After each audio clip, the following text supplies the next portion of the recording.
अखुनी और राजा मोर्चा इधर का। हाँ बहुत दिखा है इसलिए अच्छा लगता है।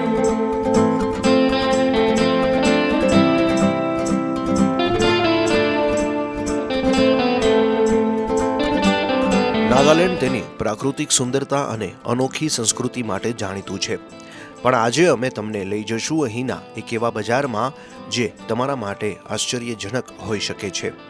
પાટનગર કોહિમાની લોકલ માર્કેટમાં અહીં શાકભાજીની સાથે સાથે જીવિત દેડકા, સફેદ ઉંદર અને ઈયળો પણ વેચાય છે। સાંભળવામાં નવાઈ લાગે, પણ આ બધું અહીંના લોકોના ખોરાકનો અભિન્ન ભાગ છે।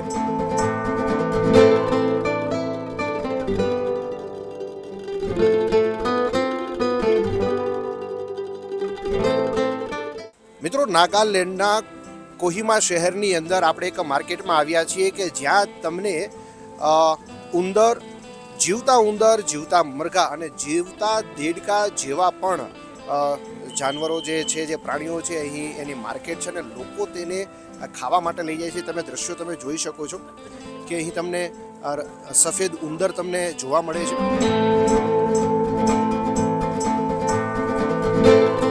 ત્યારબાદ આ જે દેડકા છે તેને પણ લોકો લઈ જાય છે। અને મિત્રો, તમે જુઓ છો કે અંદર એક મોટી માર્કેટ છે, ત્યાં શાકભાજી સહિત ઘણી વસ્તુઓ। તો આપણે ચાલો જોઈએ કે કેવી છે આ કોહિમા નાગાલેન્ડની આ માર્કેટ।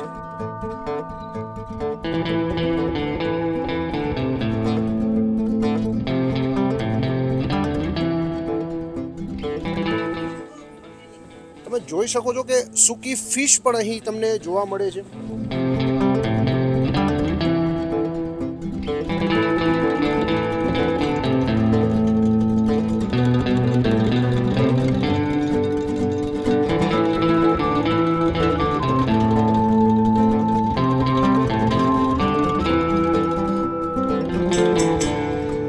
મિત્રો, આ સમગ્ર માર્કેટની અંદર આપણને એકમાત્ર એવા વ્યક્તિ મળ્યા છે કે જે હિન્દીમાં આપણી સાથે વાત કરી શકે છે।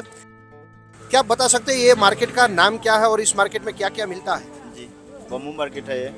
यहाँ पे सब कुछ मिलता है, जो दिख रहा है आपको सब दिखाया है, जो सब कुछ मिलता है, सब खाने वाला है यहाँ इसमें। अच्छा, मतलब यहाँ जो ये रेट यानी कि चूहे है, मुर्गियाँ है, स्नेल्स है यहाँ पर, और जो जिंदा जो फ्रॉग है, मेंढक है, वो सब केजी हिसाब मिलता है यहाँ पे। केजी के हिसाब से मिलता जी, है? सब केजी हिसाब में मिलता है। वो मिलता है पीस हिसाब। पीस हिसाब से क्या क्या कीमत रहती होगी चूहे की? 150 होगी एक थैला। एक टो को 150 है। अच्छा, और ये वो भी वो 500 का है, केजी हिसाब मिलता है। 700 केजी हिसाब मिलता है पूरा। આ મિત્રો, તમે જોયું કે ભારતનો એક એવો પણ ભાગ છે કે જ્યાં લોકોનું ખાનપાન આ રીતનું પણ છે। આ વિડીયો વિશે અને આ માહિતી વિશે તમે શું કહેવા માંગો છો? આ માહિતી તમને કેવી લાગી? અને લોકો જે રીતે અહીં જે રેટ यानी कि ચૂહા છે, ઉંદર છે, મેંઢક એટલે કે જે દેડકાઓ છે એ ખાય છે, તો એના વિશે તમારું શું કહેવું છે તે કમેન્ટ બોક્સમાં અમને જરૂરથી જણાવશો। એટલું જ નહીં, બજારમાં તમને કબૂતર અને ગોકળગાય પણ જોવા મળશે। નાગા સંસ્કૃતિમાં આ પ્રાણીઓ પ્રોટીનનો મુખ્ય સ્ત્રોત માનવામાં આવે છે।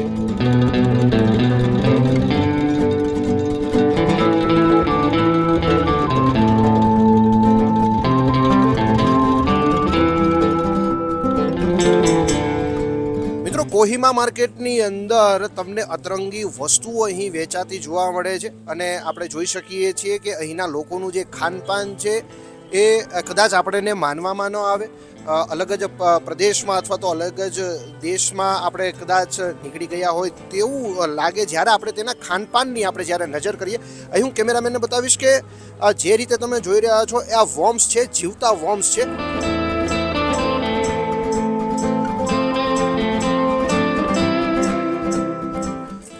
જીવતા વોર્મ્સ છે અને જ્યારે આપણે એમની પૂછવાનું કહ્યું, મતલબ જ્યારે આપણે એમને કહ્યું કે આની શું કિંમત છે, ત્યારે 700 રૂપિયા કિલો એમણે કિંમત બતાવી છે। મિત્રો, આપણને કદાચ આ જોવામાં, સાંભળવામાં ચિતરી ચડે એવું લાગે, કદાચ આપણે અનકમ્ફર્ટેબલ થઈ જઈએ, પણ અહીંના નાગા લોકોનું આ સામાન્ય ખોરાક છે। આના વિશે તમે શું કહો છો? કમેન્ટ બોક્સમાં જરૂર જણાવો અને વધુ માહિતી અને વધુ આવા રસપ્રદ દ્રશ્યો સાથે અમારી સાથે તમે જોડાયેલા રહો। અને જો તમે તીખું ખાવાના શોખીન હોવ તો અહીં જોવા મળશે મહારાજા મિર્ચી। જે વિશ્વના સૌથી તીખા મરચામાંનું એક છે. મિત્રો, નાગાલેન્ડનું મરચું પણ ઘણું વખણાય છે અને પોતાની તીખાશ માટે વિશ્વભરમાં જાણીતું છે કે સૌથી તીખું મરચું પણ અહીં આપણને જોવા મળે છે. ત્યારે મરચાંનો એક સ્ટોલ આ બજારની અંદર લાગેલો છે. અહીંના વેપારી સાથે આપણે વાત કરીશું. क्या ये नागालैंड का एक जो मिर्च है वो काफ़ी मतलब तीखा है? बहुत तीता होता है भैया, ये बहुत तीता होता है. ये नागालैंड में सबसे फेमस तो यही मिर्ची है. ये इसका दाम भी बहुत ज़्यादा होता है. कभी 1000, अभी तो 650 चल रहा है. अभी जनवरी चल रहा है. अभी 650 पर केजी. अच्छा, फरवरी मार्च में ना 1000 ऊपर हो जाता है. ये बहुत दाम से बिकता है. सीजन में अरुणाचल का शाम कौन का सा सीजन, बेस्ट सीजन कौन सा रहता है इसका? ये कोहिमा का बेस्ट सीजन होता है नागालैंड का. अच्छा. अरुणाचल का भी बहुत तीता होता है. वो तो अभी आएगा, मई में आता है. वो तो 200-250 केजी में मिलता है वो. अच्छा, तो ये अभी जो मिर्च है ये कौन सा, इसका नाम क्या है? इसका नागा मिर्च नाम है इसका. नागा मिर्च. जी. अच्छा, मतलब कितना तीखा रहता है? मतलब बहुत तीता होता है. ये तो बाहर का आदमी खा नहीं सकता है. ये बाहर तो का नहीं खा सकता इतना तीखा? ये नॉर्थ ईस्ट का आदमी लोग है वही खा सकता है. ये अच्छा. मणिपुर, कोहिमा, असम, अरुणाचल, नॉर्थ ईस्ट है ना, वो इधर में चलता है. अलग जगह बाहर का आदमी होता है, चेन्नई, मुंबई, दिल्ली का, गुजरात का ना, ये सब देखने के लिए 150 का ले जाता है खरीद के. अच्छा. उसके बाद तो एक पीस खाने के लिए एक आदमी, तमिलनाडु के आदमी आया था, एक पीस खा लिया था. वो बहुत उसको तीता लगा. वो तो आइसक्रीम क्या क्या खाया था. वो तो पागल हो गया था, इतना तीता था ये तो मर्ची. મિત્રો, તમે પણ જો ક્યારેય નાગાલેન્ડ તમે આવો તો ખાસ કરીને હું રિકમેન્ડ તો નથી કરતો, સલાહ નથી આપતો, પણ જો તમારામાં હિંમત હોય તો ખરેખર એકવાર આ મરચું ચાખવાની કોશિશ કરવી જોઈએ. મારામાં એવી હિંમત નથી, હું નહીં કરીશ. તમે જ્યારે આવો ત્યારે કરશો કે નહીં તે કમેન્ટ બોક્સમાં જરૂર જણાવજો. અને આવા જ સરસ મજાની માહિતી માટે આપણે બજારમાં ફરીએ છીએ અને તમને વધુ ને વધુ માહિતી અમે આપતા રહીશું. આ વિડીયોની સાથે છેલ્લે સુધી જોડાયેલા રહેજો. કોહિમાનું આ બજાર માત્ર ખરીદીનું સ્થળ નહીં, પણ અહીંની પરંપરાગત જીવનશૈલીની એક ઝલક છે.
મિત્રો, અહીંના જે સ્થાનિક જે મહિલા વેપારી છે, જે શાકભાજી વેચી રહ્યા છે, તેની સાથે આપણે કંઈક વાત કરવાની કોશિશ કરીશું.